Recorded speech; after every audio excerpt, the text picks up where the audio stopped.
Hello dear students, welcome to Saji tutorials. इस tutorial में हम क्लास 12 का जो लेसन है lost spring stories of stolen childhood को स्टडी करने चल रहे हैं। और इसकी जो राइटर हैं वो हैं अनीश जंग जी, जो कि 1964 में जन्म हुआ था। अभी भी वो जब ट्यूटोरियल में बना रहा हूँ तो वो सी इज़ अलाइव।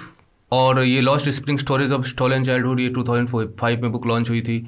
और अनीश जंग जी ने काफ़ी कुछ अपनी किताबों में महिलाओं को लेकर लिखा है। वो अपने ट्रैवल के दौरान उनसे बातें करती थी, इंटरव्यू लेती थी, और फिर उसे अपनी किताब में शामिल करती थी। ये जो यहाँ पे फ्रेजेस दिए गए हैं, ये सारी चीज़ें आपको हम जब इस ट्यूटोरियल पढ़ेंगे तो वहाँ वो खुद ही मिल जाएंगी। इसके अलावा वेबसाइट पर आपको स्टडी मटेरियल इस लेसन का मिल जाएगा और भी क्लास 12 के लेसन का मिल जाएगा। वहाँ पे आपको notes, themes, summary, meanings, para-wise explanation meanings, बहुत कुछ मिलेगा। और फिर मैं भी आपके डाउट्स एंड क्वेरीज को लेता रहता हूँ और सॉल्व करता रहता हूँ through out different channels on Telegram and WhatsApp. तो कोई कमी हमारी तरफ से नहीं है, बस आप स्टडी करिए और मैं यहाँ पर आपकी हेल्प करने के लिए रेडी हूँ। तो चलिए स्टार्ट करते हैं। सबसे पहले जो स्टोरी है वो समटाइम्स आई फाइंड अ रूपी इन द गार्बेज। गार्बेज में हम जानते हैं कूड़ा करकट का जो ढेर, जहाँ पर लोग अपना कचरा फेंकते हैं, वहाँ पर भी आपने देखे होंगे, बड़ों को भी देखा होगा, बच्चों को भी देखा होगा, किस प्रकार से उसमें से चीज़ों को निकालते रहते हैं, खंगालते रहते हैं, है ना। क्या लाइफ है उन लोगों की भी, तो वो हमें इसमें स्टडी करना है। ये कभी कभी मुझे कूड़े करकट के ढेर से एक आध रुपया मिल जाता है। Why do you do this? तुम ऐसा क्यों करते हो? ये यहाँ पे फर्स्ट पर्सन में ऑथर ने लिखा है, मतलब ऑथर यहाँ पर खुद ही मुखातिब हैं, बात कर रही हैं। आई आस्क साहेब, तो जिससे बात हो रही है वो साहेब है। हुम आई इनकाउंटर, जिससे मेरी मुलाकात, मुठभेड़ हो ही जाती है, एवरी मॉर्निंग, लगभग हर सुबह। स्क्राउंजिंग फॉर गोल्ड। अब जैसे ये सब मीनिंग्स हैं, ये सब आपको मिल जाएंगे हमारी वेबसाइट पे with a lot of description. तो किसी में आप बहुत ही तल्लीन होकर कोई चीज़ खोजते हो, तलाशते हो, खंगालने की कोशिश करते हो, स्क्राउंजिंग। तो सुबह मेरी मुलाकात जब भी होती है मैं उसे देखती हूँ कि वो सोना निकाल रहा होता है गार्बेज से। अब देखिए यहाँ पे सोना जो है ना, एक मेटाफर है कि यहाँ पर उसे सोना मिलने वाला नहीं है, लेकिन उसे कोई ऐसी चीज़ जरूर मिलेगी जिससे वो ज़रूरत की चीज़ें अपनी खरीद सकता है, कुछ सिक्का, पैसा, कोई ऐसी चीज़। डंप्स मतलब जो ढेर लगा है, ऑफ माई नेबरहुड, मेरे पड़ोस में गार्बेज के कूड़े के ढेर में वो सोना तलाशता रहता है, जो मैंने आपको बताया। साहब लेफ्ट इज होम लॉन्ग को, बहुत पहले ही उसने अपना घर छोड़ दिया था, मतलब जो उनका पुश्तैनी मकान था जहाँ से वो आए थे।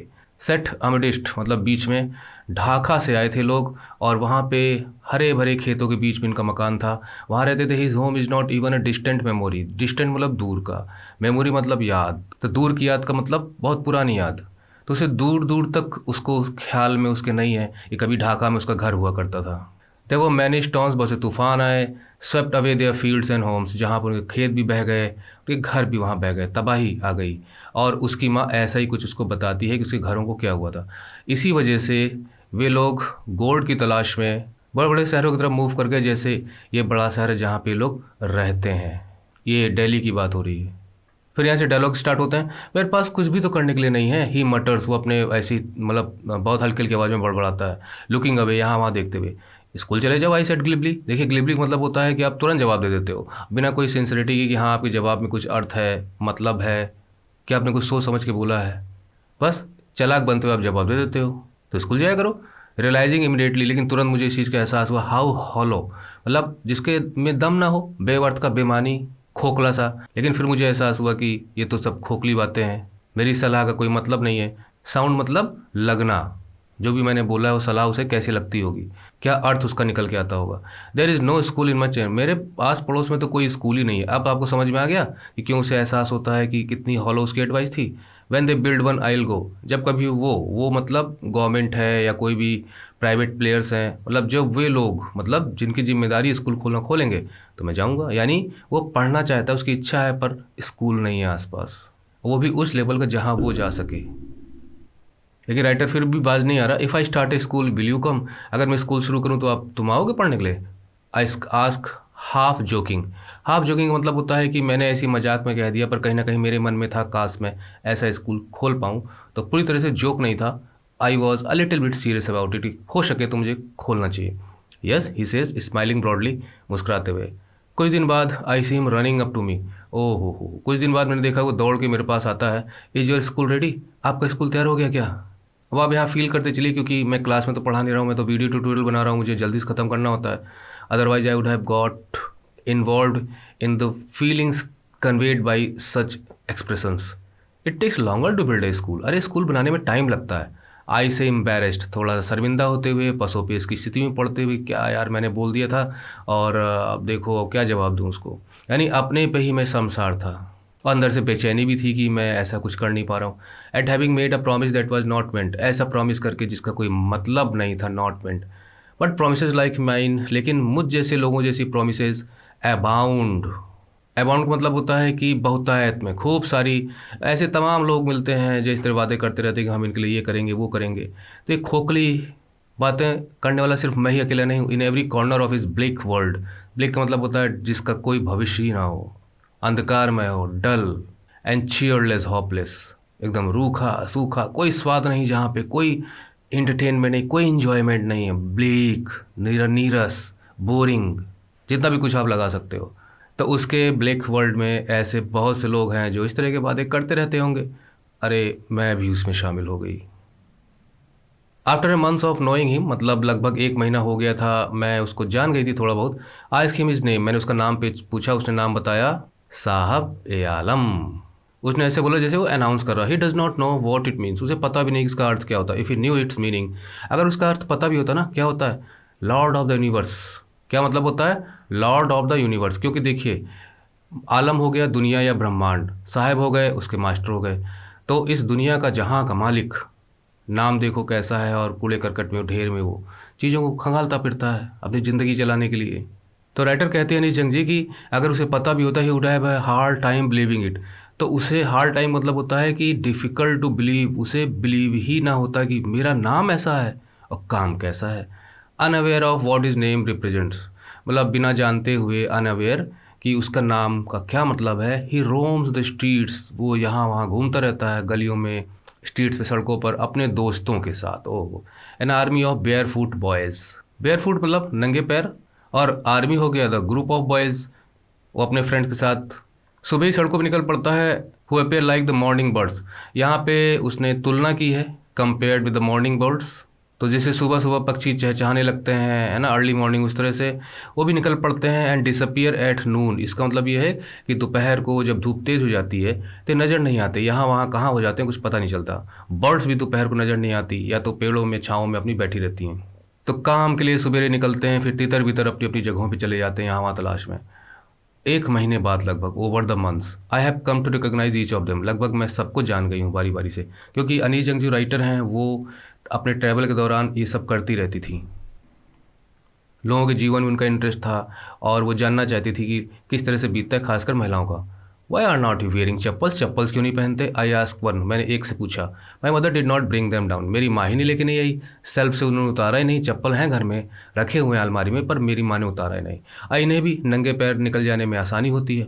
इवन इफ सी डिड, अगर वो उतारती भी ना, he will throw them off, मैं फेंक देता उसको। वो मतलब राइटर हमसे कह रही है। Ads another who is wearing shoes, अच्छा दूसरा बोलता है, अगर वो उतारती सी, तो ही मतलब ये जो बच्चा है दूसरा जो बोल रहा है, मैं उसे फेंक देता, क्योंकि वो जूते पहने हुआ था और जूते मैच भी नहीं कर रहे थे। यानी चप्पल से ज़्यादा महत्व जूतों को देता है, और जो मैच नहीं कर रहे थे, यहाँ फीलिंग वाली बात है। When I comment on it, जब मैं उस पर कुछ बोलता हूँ, टिप्पणी करता हूँ, ही सफल्स हिज फीट। सफल से आप जानते हैं कि पैर को घसीटना या पैर को आगे पीछे करना, है ना, तो पैर घसीटते इस तरह बोलता है और कुछ कहता नहीं है। जब इसके जवाब में कुछ वो कहती हैं, आई वॉन्ट शूज़, मुझे जूते चाहिए। सेज एक तीसरा लड़का, देखिए, एक ने चप्पल नहीं पहना है, जूता नहीं पहना, दूसरे ने जूता पहना है, तीसरा जो था उसमें से कहता है मुझे जूते चाहिए। Who has never owned a pair, और पूरी ज़िंदगी बीत गई उसको, कभी भी एक जोड़ी जूते नसीब नहीं हुए। ट्रैवलिंग अक्रॉस द कंट्री, मतलब पूरे भारत में भ्रमण करने के दौरान, I have seen children walking bear foot, मैंने देखा है कि काफ़ी लड़के जो नंगे पैर ही यहाँ वहाँ घूमते हैं, इन सिटीज़, शहरों में, गाँव की सड़कों पर। अब यहाँ पर वो कुछ सोच रही हैं। It is not lack of money, मुझे लगता है ये पैसे का मामला नहीं है। यहाँ देखिए आप, लैक मतलब कमी, अभाव, पैसे का मामला नहीं, बड़े ट्रेडिशन, शायद परंपरा है टू स्टे बेयर फुट की, लोग बचपन में नंगे पैर ही घूमना पसंद करते हैं। एक तो ये एक्सप्लेनेशन हो सकता है कि ये कोई ट्रेडिशन है, लेकिन I wonder if this is only an excuse, कहीं ऐसा तो नहीं है कि एक बहाना भी है टू एक्सप्लेन अवे, ये बताने के लिए, समझाने के लिए कि परपीचुअल का मतलब होता है कि जो बराबर बना रहे, जिसे हम हिंदी में कह सकते हैं शाश्वत, निरंतर, कभी ख़त्म ही ना हो, never ending, state of poverty मतलब हो गया ये गरीबी की दशा, हालात। तो कहीं जानबूझकर भी तो ऐसा नहीं होता ये शो करने के लिए कि देखिए हम लोग कितने गरीब हैं और हमसे सहानुभूति जताई जाए। तो दो एक्सप्लेनेशन वो लेके चलती हैं यहाँ पर कि कहीं गरीबी को तो नहीं रिप्रेजेंट करता, क्योंकि हर गरीब व्यक्ति के घर के बच्चे नंगे पैर नहीं घूमते। गाँव देहात में तो नंगे पैर बच्चे अक्सर खेलते कुत्ते मिल जाते हैं, but they are not poor family. मतलब ये मैं अपना एक्सप्लेनेशन दे रहा हूँ आपको। मैं बचपन में गाँव में मेरा समय बीता तो मैं भी ऐसे ही निकल पड़ता था। I remember story a man from Udupi. देखिए ये जो है ना शहर है जो कि कर्नाटका में है। मुझे उसने कहा कि as a young boy he would go to school past an old temple, कि जब वो छोटा था तो वो स्कूल जाता था, तो स्कूल जाते समय वो मंदिर के बगल से गुजरता था, मतलब पास्ट एंड ओल्ड टेम्पल, क्योंकि उडुपी टेम्पल के लिए भी जाना जाता है। Where his father was a priest, जहाँ उसके पिताजी एक पुजारी थे। He would stop briefly at the temple, वो टेम्पल में थोड़ी देर के लिए रुकता था, प्रे करता था और एक जोड़ी जूतों के लिए प्रे करता था कि मतलब हे भगवान मुझे एक जोड़ी जूती दिला दो। बच्चे बच्चे होते हैं। 30 साल बाद later I visited his town, 30 साल बाद फिर मुलाकात होती है जब मैं उसके टाउन में जाता हूँ और टेम्पल में जाता हूँ। Which was now drowned in an air of, वो जो टेम्पल है जहाँ पे कभी चहल पहल रहती थी, मतलब जब वो बच्चा बता रहा था, ड्राउंड मतलब एक प्रकार से डूब चुका है, इन एन एयर ऑफ डिसोलेशन। मतलब किसी चीज़ को आप छोड़ देते हो, अकेला, तन्हा, रिजेक्टेड, फोरसेकन स्टेट में, उजाड़, निर्जन, तो वहाँ बहुत कम लोग जाते हैं। लोगों की प्रायोरिटीज़ बदल जाती होंगी। In the backyard where lived the new priest, अच्छा वो बैकयार्ड में मतलब उसके अहाते में पीछे अब नया पुजारी वहाँ आ गया था। Oh the time does not remain always the same ना। There red and white plastic chairs पड़ी हुई थी और एक नौजवान लड़का, छोटा बच्चा, ड्रेस इन ग्रे यूनिफॉर्म पहने हुआ था और वियरिंग सॉक्स, उसने मोजे पहने हुए थे, जूते पहने हुआ था, अराइट पैंटिंग, हाँफते हुए, through his school bag on A folding bed, बगल में कहीं फोल्डिंग बेड पड़ा, वहाँ पे अपना बैग फेंकते हुए, लुकिंग एट द बॉय, लड़के को देखकर I remember the prayers another boy had made to the goddess. तो मुझे वो बात याद आ गई पहले वाली की, इसी प्रकार का एक लड़का और था जिसने इस तरह की प्रेयर की थी, जिसका भी हमने जिक्र किया था कि मुझे एक जोड़ी जूता मिल जाए। और when he had finally got a pair of shoes, जब उसे एक पेयर ऑफ शूज मिला भी ना, तो लेट मी नेवर लूज यही होता है, हमारी इच्छाएं कभी खत्म नहीं होती। तो अब उसकी प्रेयर ये थी कि लेट मी नेवर लूज, हे ईश्वर अभी मुझसे कभी खोए ना ये जूते। आज भी मंदिरों में जाते समय प्रेयर में ध्यान में रहता है कहीं जूते ना कोई उठा ले जाए, चप्पल ना कोई उठा ले जाए। The goddess had granted his prayer, और गॉडेज ने उसकी मान ली थी। Young boy like the son of the priest now वोर शूज, अब पुजारियों के बेटे भी जूता पहनते थे, टाइम बदल गया। But many others like rag pickers, लेकिन बहुत से रैक पिकर्स हैं, है ना, जो कबाड़ी का काम करते हैं। जैसा मैंने शुरू में बताया था कि कूड़े करकट के ढेर से चीज़ों को बीनते रहते हैं। इन माई नेबरहुड रिमेन शूलेस, आज भी उनके पास जूते नहीं हैं। माई एक्वेंटेंस मतलब जिन्हें मैं जानता था, जो लड़का और उसके फ्रेंड्स, तो barefoot rag picker leads me to Seemapuri, तो वो मुझे सीमापुरी तक लेके जाते हैं। A place on the periphery of Delhi. Periphery का मतलब होता है कि नॉट इन द सेंटर, बल्कि किनारे किनारे। अगर मान लीजिए सर्किल है तो सर्किल का जो किनारे वाला हिस्सा होगा ये सर्किल की पेरिफेरी होगी। तो मेन सिटी में, झुग्गी झोंपड़ियों में लोग मेन सिटी में भी रह लेते हैं, बट वो पेरिफेरी पे रहता था, yet miles away from it, लेकिन फिर भी वो मीलों दूर था उसका इलाका, क्योंकि दिल्ली बहुत बड़ी है ना। और मेटाफोरिकली का मतलब होता है कि मतलब कहने के लिए, यहाँ पर यही मीनिंग होगा कि दिल्ली की पेरिफेरी पे है, लेकिन कहने के लिए मीलों दूर है, मतलब वो दिल्ली से दूर लगता है जबकि उतना दूर है नहीं। And those who live here are squatters, देखिए स्क्वेटर्स मतलब होता है कि जो लोग आकर इलीगल तरीके से बस गए हैं। देखिए जो बॉर्डर पार करके बांग्लादेश से लोग आए और जहाँ उन्हें कोई ऐसी ज़मीन मिली निर्जन, जहाँ पे कोई ना रहता हो, तो वहाँ जाकर उन्होंने अपने घर बना के रहना शुरू कर दिया, काम चलाऊ घर, टेम्प्रोरी मेकशिफ्ट होम्स। तो ना तो उनके पास कागज़ है ना उनकी ज़मीन है, तो इस तरह के बासिंदे जो बस गए आके अवैध बस्तियाँ बना के, वो स्क्वेटर्स हैं। ये लोग बांग्लादेश से आए थे 1971 में, जब वॉर हुआ था, तो वो आए होंगे उस समय। साहब की फैमिली उसी में से एक थी। Seemapuri was then a wilderness, तब सीमापुरी जहाँ पर आज बस्तियाँ बसी हुई हैं, पॉपुलेटेड एरिया है, पहले वो वाइल्डरनेस था, मतलब निर्जन पड़ा हुआ था, लोग वहाँ नहीं रहते थे, झाड़ झंखाड़ वगैरह वहाँ रही होंगी, तो लोग बस गए वहाँ जाके। इट स्टिल इज, हालांकि अभी भी वहाँ पे इस तरह के इलाके हैं, लेकिन अब वो एम्प्टी नहीं है, मतलब वहाँ पे लोग हैं। इन स्ट्रक्चर्स ऑफ मड, वहाँ पे मिट्टियों के बने हुए, जहाँ पे मिट्टियों की दीवारें बना दी, है ना, रूप्स ऑफ टिन है, टिन डालकर, या टारपोलिन मतलब कपड़ा है जो पानी वगैरह नहीं आने देता है अंदर, मोटा कपड़ा, लेकिन डिवॉइड ऑफ सीवेज। डिवॉइड मतलब विदाउट, वहाँ पे है नहीं वो चीज़ें, ना सीवेज है ना ड्रेनेज है, मतलब जल निकासी का, कूड़े करकट के को किस तरह से एक जगह फेंका जाए, फिर वहाँ से उसे उठा लें आके लोग जो म्यूनिसपैलिटी वाले हैं। और रनिंग वाटर भी वहाँ पे नहीं है, नलके वगैरह नहीं है, और लगभग 10,000 रैक पिकर्स वहाँ पे रहते हैं, यानी झुग्गी झोपड़ियों में। They have lived here for more than 30 साल से यहाँ पर हैं, और बिना कोई पहचान के। अब पहचान कहाँ से होगी, क्योंकि इनके यहाँ पूर्वज यहाँ रहते नहीं हैं, ये लोग आउटसाइडर्स हैं, तो ना उनके पास परमिट है, लेकिन फिर भी राशन कार्ड उनके पास है जिसमें उनके नेम्स हैं, और उसी की मदद से वो वोटर्स भी बने हुए हैं, मतलब वोट देते हैं। हमारे वोट बैंक की पॉलिटिक्स होती है ना, यानी जो स्क्वाटर्स हैं या कुछ भी हैं तो इन्हें यहाँ से हटाया नहीं जाता। उसके पीछे एक राजनीति ये भी है, इनका वोट लोगों को मिल जाता, ये लोग भी उन नेताओं को वोट देते हैं जो इन्हें डिस्टर्ब नहीं करते। तो उस राशन कार्ड की मदद से वे लोग जो है वो ग्रेन वगैरह उनको मिल जाता है, अनाज मिल जाता है। और यहाँ पे राइटर कहती हैं कि food is more important for survival than an identity. पहचान मिले ना मिले, भाड़ में जाए, हमें कोई पहचानता हो, लेकिन भरपेट या अनाज तो मिल जाए, भोजन तो मिल जाए, वो ज़्यादा ज़रूरी है। If at the end of the day we can feed our families, अगर दिन के अंत में यानी दिन भर आखिर में अगर हमारे परिवार को फीड माने खिलाना, अगर हम परिवार को खिला सकें भरपेट भोजन, और हम सोने के लिए जा सकें, बेड पे जाएं विदाउट एनीथिंग स्टमक, और पेट में दर्द ना हो रहा हो। देखिए यहाँ पर सोचने वाली बातें हैं, ये कभी कभी ऐसा भी होता होगा जब उन्हें भूखे पेट सोना पड़ता होगा, तो वो स्थिति यहाँ बयान की गई है कि हमें कम से कम घर में एक टाइम का भी भोजन ठीक से मिलता रहे। We would rather live, rather मतलब बल्कि, तो हम रहना पसंद करेंगे यहाँ पे जहाँ पे वो लोग रह रहे हैं, क्योंकि वहाँ पे राशन उनको मिल जाता है। Than in the field that gave us no grain, और देन मतलब की तुलना में, फील्ड्स मतलब जो खेत वगैरह हैं, जहाँ पर हमें बिल्कुल अनाज नहीं मिलता, खेतों में कुछ भी, वहाँ से बेटर है कि हम यहीं रहेंगे जहाँ कम से कम राशन कार्ड पे हमें अनाज तो मिल जाता है। और आजकल तो कुछ ज़्यादा ही मिलता है। जब मैं ट्यूटोरियल बना रहा हूँ तो गवर्नमेंट बहुत ही राशन कार्ड में कुछ ज़्यादा ही रहम दिखा रही है, और काफ़ी कुछ मिलता है। से a group of women in tattered sir, मतलब फटी पुरानी चिथड़े निकले हुए, है ना, धागे वहाँ निकले हुए, मतलब ओल्ड एंड टोन्ड साड़ी पहने हुए एक महिला ये बात कहती है कि खेतों में जहाँ अनाज नहीं मिलता हमें, वहाँ से बेहतर है कि हम यहीं रहेंगे अगर हमें अनाज मिल जाए। तो when I asked them why they left their beautiful land of green fields and rivers, जब ये सवाल पूछा था ना अनीश जंग जी ने कि उन्होंने अपने सुंदर और ये हरे भरे खेत क्यों छोड़ दिए, जो नदियाँ वहाँ थी क्यों छोड़ दिया, तो तब वो बताते हैं कि हमें यहाँ बेहतर है क्योंकि यहाँ हमें अनाज तो मिल जाता है, वहाँ खेतों में तो नहीं मिलता था, मतलब बाढ़ आ गई, कुछ हो गया, भूखों रहने की स्थिति होती थी, यहाँ तो परमानेंट मिल जाता है। Wherever they find food, जहाँ भी उन्हें फूड का इंतजाम हो जाता है, पिच पिच मतलब गाड़ देते हैं, ले जाके टेंट को तंबू वम्बू लगा देते हैं, वो उनका ट्रांजिट होम बन जाता है। मतलब ट्रांजिट मतलब जो कैरी किया जा सके एक जगह से दूसरी जगह, है ना, मूव किया जा सके, तो ऐसा घर चलता फिरता घर बन जाता है, जिसे हटाया फिर कहीं ले जाकर बना दिया था, transit. Children grow up in them, बच्चे उनमें बड़े होते हैं, and becoming partners in survival, ये भी सोचने वाली बात है।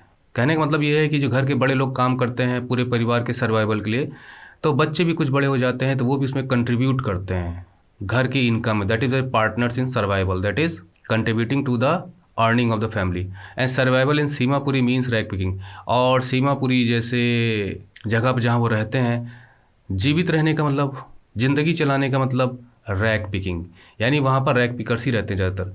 थ्रू द ईयर्स, मतलब पिछले कई सालों में, it has acquired the proportion of a fine art. Fine art आप समझ ही गए होंगे। अच्छा, इट का मतलब रैक पिकिंग, एक्वायर्ड का मतलब होता है कि इट हैज़ गॉट, प्रपोर्शन मतलब हो गया यहाँ पे स्टैंडर्ड एंड लेवल, यानी रैक पिकिंग के काम में ये लोग इतने माहिर हो चुके हैं कि रैक पिकिंग एक आर्ट बना दिया है इन्होंने, कि कूड़े कबाड़ इकट्ठा करने की कला। तो यहाँ पे एक प्रकार से व्यंग है, क्योंकि रैक पिकिंग बच्चे बेचारे गरीबी में सब करते हैं। It is a satire and irony of the society. बाकी इनमें जो कुछ लाइंस हैं जिनका एक्सप्लेनेशंस हैं वो मैं आपको वेबसाइट पे मैंने दिया हुआ है। Garbage to them is gold. अब जैसे यहाँ पर देखिए कि जो गार्बेज है, कूड़ा है, उनके लिए सोने से कम नहीं है, क्योंकि वहीं से उन्हें चीज़ें मिलती हैं। ये उनका डेली ब्रेड की तरह से है, मतलब दिन भर के लिए फूड इकट्ठा करने के लिए जो उन्हें चाहिए होता है पैसा, वो इसी गार्बेज में टटोलने से मिलता है चीज़ों से। और उनके कम से कम सिर पर छत तो है, इसी वजह से है, रैक पिकिंग की वजह से। Even if it is a leaking roof, चाहे वो पानी बरसने में लीक क्यों ना करती है, but for a child it is even more, लेकिन एक बच्चे के लिए वो उससे कहीं बढ़कर है। तो बट फॉर ए चाइल्ड मतलब मेरे ख्याल से रैक पिकिंग के लिए है ये। देखते हैं क्या बातें आगे लिखी गई हैं। I sometimes find a rupee even a 10 rupee note. कभी कभी तो मुझे उसमें 1 रुपया क्या 10 रुपया भी मिल जाता है। साहब कहता है हिज आई लाइटिंग अप, तो उसकी आंखों में एक रोशनी आ जाती है। When you can find a silver coin in a heap of garbage, जब आपको गार्बेज के टुकड़े में उसमें ढेर में जब आपको एक कोई चांदी का सिक्का मिल जाता है, यू डोंट स्टॉप स्क्राउंजिंग। तो आप स्क्राउंजिंग बंद नहीं करते हो, मतलब उसमें से हाथ डाल डाल के खोद खोद के निकालने की कोशिश बंद नहीं करते हो। फॉर देयर होप, फॉर मतलब यहाँ पे है because there is hope of finding more, क्योंकि नहीं लगता और खुद और मिलेगा। हमारे साथ भी तो ऐसा हो सकता है ना, अगर हम चल रहे हैं कहीं पे देखिए यहीं पे कुछ एक्सप्लेनेशन मन में आता है, करता हूँ तो वीडियो लंबा होता है ना। एक का सिक्का मिला, कोई दूरी चलने को, दो का सिक्का मिल गया, तो तुरंत हम और थोड़ा सा निगाह बढ़ा कर आगे बढ़ेंगे, कहीं आगे और पढ़ा होगा। This is a psychological push. It seem that for children, ऐसा लगता है जैसे बच्चों के लिए गार्बेज है मीनिंग ऑफ डिफरेंट फ्रॉम। ये थोड़ा सा आप ध्यान दीजिए, यहाँ जो लिखा गया है इसका एक्सप्लेनेशन मैंने अलग से वेबसाइट पे दिया है, तो वहाँ से आप समझ लीजिएगा। यहाँ कहा गया कि ऐसा लगता है कि बच्चे हैं गार्बेज है जे meaning different from what it means to the parents. शायद कूड़े करकट के ढेर का जो उनके पेरेंट्स के लिए मतलब है, मीनिंग है, बच्चों के लिए कुछ अलग है उसका मीनिंग। फॉर मतलब because the children it is wrapped in vendor, क्योंकि जो गार्बेज है उसमें खोदने पे चीज़ें निकलती हैं, तो उन्हें लगता है कि हम और खोजे तो हमें और मिलेगा। उनके लिए जस्ट लाइक मतलब द चिल्ड्रन आर इनोसेंट, तो it is like a game for them. क्योंकि हमने ऊपर ही देखा था कि मतलब इट हैज़ जो पढ़ा था प्रपोर्शन ऑफ फाइन आर्ट, मतलब स्किलफुल मीन्स ऑफ सर्वाइविंग है या रैक पिकिंग। तो बच्चे हैं कौतूहल में, वंडर में, और तलाशने की कोशिश करते हैं, उसमें कुछ और मिल जाए, कुछ और मिल जाएगा। For the elders it is means of survival, और बड़ों के लिए the elders it is means of survival. यानी कहने का मतलब है कि छोटे से में अगर हम कहें the children scrounge in the garbage out of curiosity and it is just like a game for them, a wonderful, a wonder, कोई चीज़ मिल जाए तो उनके लिए वंडर, कुछ और मिले, कुछ और मिलेगा, with a wide open eyes. लेकिन जो बड़े लोग होते हैं they scrounge the garbage out of necessity, उन्हें मालूम है कि इसमें से कोई चीज़ मिल जाएगी तो बाज़ार में हम इसको, जहाँ इसको मतलब ले जाके इकट्ठा करके बेचेंगे, 4 पैसा हमको मिल जाएगा, इससे हमारा परिवार चलेगा। उनकी सोच में ये है। और बच्चे बच्चे होते हैं, वो भी जान रहे हैं कि इससे कोई ना कोई अर्निंग होगी, लेकिन वो कहीं ना कहीं उसमें इंजॉय भी करते हैं उसको खोजना। तो दो डिफरेंट मीनिंग यहाँ पे हैं। एक विंटर मॉर्निंग यानी ठंडी के मौसम में, I see Saheb standing by the fenced gate of the neighbourhood, वो एक पड़ोस के गेट पर खड़ा है और वो नेबरहुड क्लब के बाहर खड़ा है। वॉचिंग टू यंग मैन, वहाँ पे वाइट ड्रेस पहने हुए टेनिस खेल रहे हैं 2 नौजवान। तो वो कहता है, जहाँ पे इन्वर्टेड कॉमा हो जाते हैं वहाँ पे कहने वाली बात, डायलॉग से स्टार्ट होते हैं, मुझे गेम पसंद है। अब देखिए यहीं पे आप ज़रा सोचिए कि बच्चा है, रैक पिकिंग करता है, लेकिन उसकी अपनी कितनी ख्वाहिशें हैं, वो भी खेलना चाहता है। वो ऐसे ही हम करके कह देता है, मतलब बहुत ही साइलेंट आवाज़ में, और content to watch it standing behind the fence, बल्कि वो चार दीवारी के बाहर ही खड़ा होके, फेंस के बाहर ही खड़ा होके उसी से संतोष है, उसको वो गेम देख ले रहा है। लेकिन उसकी इच्छा है कि मुझे ये गेम पसंद है, मुझे भी अच्छा लगता है खेलना। आई गो इनसाइड, मैं अंदर जाता हूँ, मैं नो वन इज़ अराउंड, जब कोई आसपास नहीं होता। वो कहता है कि मैं फेंस में अंदर घुस जाता हूँ जब कोई आसपास नहीं होता। ओह, ही एडमिट्स, यानी स्वीकार करता है वो। The gatekeeper lets me use the swing, क्योंकि जो गेट कीपर होता है वो मुझे वहाँ झूला झूलने देता है। यानी जो अंदर का इलाका है वो थोड़ा पार्क टाइप का, खेलते भी लोग हैं, स्विंग वगैरह भी हैं। तो भाई गेट कीपर को हम यहाँ सैल्यूट मारते हैं। कम से कम वो बच्चों के मन को तो रखता है। साहब टू इज़ वेयरिंग टेनिस, साहब ने भी टेनिस के जूते पहने हुए हैं। ओह, वही गेट कीपर ने दिए होंगे। That look strange over the his discoloured, colour उसका उतरा हुआ है, शर्ट शॉर्ट्स, जो उसने निकर पहनी हुई है, तो उसकी निक्कर और शर्ट जो है वो ओल्ड है, कलर उसका उतरा हुआ है, और जो वो जूते हैं टेनिस के वो चमकते हुए होंगे। Someone gave them to me, अरे किसी ने मुझे दिया था। He says in the manner of an explanation. अच्छा, जब मेरी निगाह गई वहाँ जूतों की तरफ, तो उसने समझ लिया कि साहब ने कि ये देख रही है मेरे जूतों की तरफ खास तौर पे, तो उसने खुद ही कह दिया, जैसे एक्सप्लेन कर रहा हो, अरे मुझे किसी ने दिए थे, मैंने चुराए नहीं है, समझ लियो। The fact that they are discarded, मतलब फेंक दिए गए हो, आपके मतलब के नहीं हो, you have discarded them. Shoes of some rich boy, लगता है किसी जो बच्चा है रिच घराने का, उसके जूते होंगे। Who perhaps refuse to wear, शायद उसने पहनने से मना।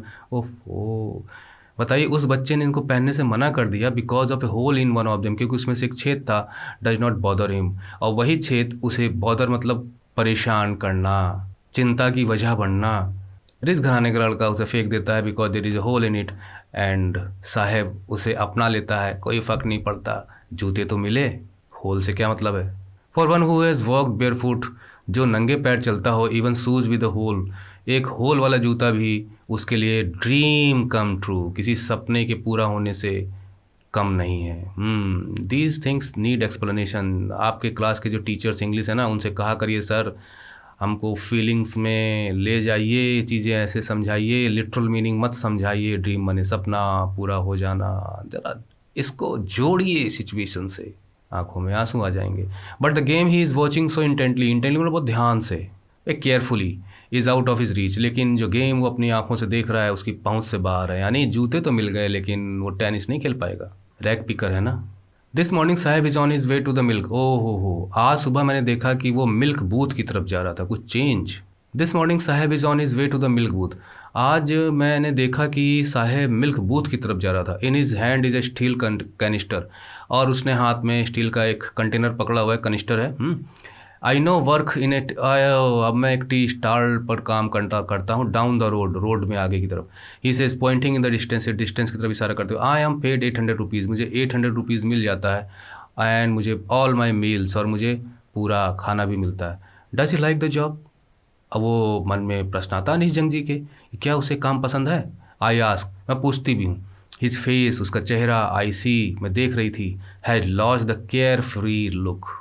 केयर फ्री लुक का मतलब बेफिक्री का अंदाज उससे गायब था, ऐसा मतलब जो फ्रीडम उसकी अब नज़र नहीं आ रही थी, क्योंकि जो रैक पिकिंग करता था तो बहुत ही मस्त यहाँ वहाँ घूमता रहता था। The steel canister seems heavier than the plastic bag, वो जो प्लास्टिक बैग अपने हाथ में लेके चलता था, बोरा टाइप का, जिसमें वो भरता था गार्बेज से कबाड़ निकाल के, स्टील कनिस्टर कहीं उससे भारी था। He would carry so tightly over he shoulder, जो कि वो शोल्डर जो अपने कंधे पे वो बैग रख के चलता था। कहने का मतलब ये है कि यहाँ पे एक आप ये कह सकते हो कि राइटर ये कहना चाहती हैं कि स्टील कैनिस्टर उसने हाथ में पकड़ा जरूर है, उसे नगद पैसा जरूर मिलता है, लेकिन there is a difference, carefree look गायब है, और शायद बैग से वो भारी लगता है, यानी जिम्मेदारी ज़्यादा बड़ी लगती है। द बैग वॉज हिज, क्यों, यहाँ पर देख मेटाफोरिकल एक्सप्लेनेशन है कि बैग उसका खुद का था। The canister belongs to the man, लेकिन कैनिस्टर किसी और का है, यानी you are not free. Who owns the tea shop, जो उस टी शॉप का मालिक है, Saheb is no longer his own master, अब साहब अपना खुद का मास्टर नहीं है, उसका कोई और एक मालिक बन चुका है, उसे उस मालिक के अंतर्गत काम करना पड़ता है, उस जिम्मेदारी के तहत उसकी केयर फ्री लुक गायब है। क्या बात है, मतलब राइटर ने यहाँ क्या ला के पटका चीज़ों को समझाने के लिए कि हम फील करें कि रैग पिकिंग खुद ही गरीबी शो करता है, लेकिन वहाँ पे भी कम से कम फ्रीडम थी, एक केयर फ्री लुक था, जब निकले गए ढूंढे, लेकिन अब यहाँ पर वो किसी के अंतर्गत काम कर रहा है, किसी के हुक्म को मानना है। अब I want to drive a car, इसे मैं सेकंड पार्ट के लिए रख रहा हूँ, जिससे कि 2 वीडियो में ये ट्यूटोरियल बन जाए। Thanks for watching, take care and study well.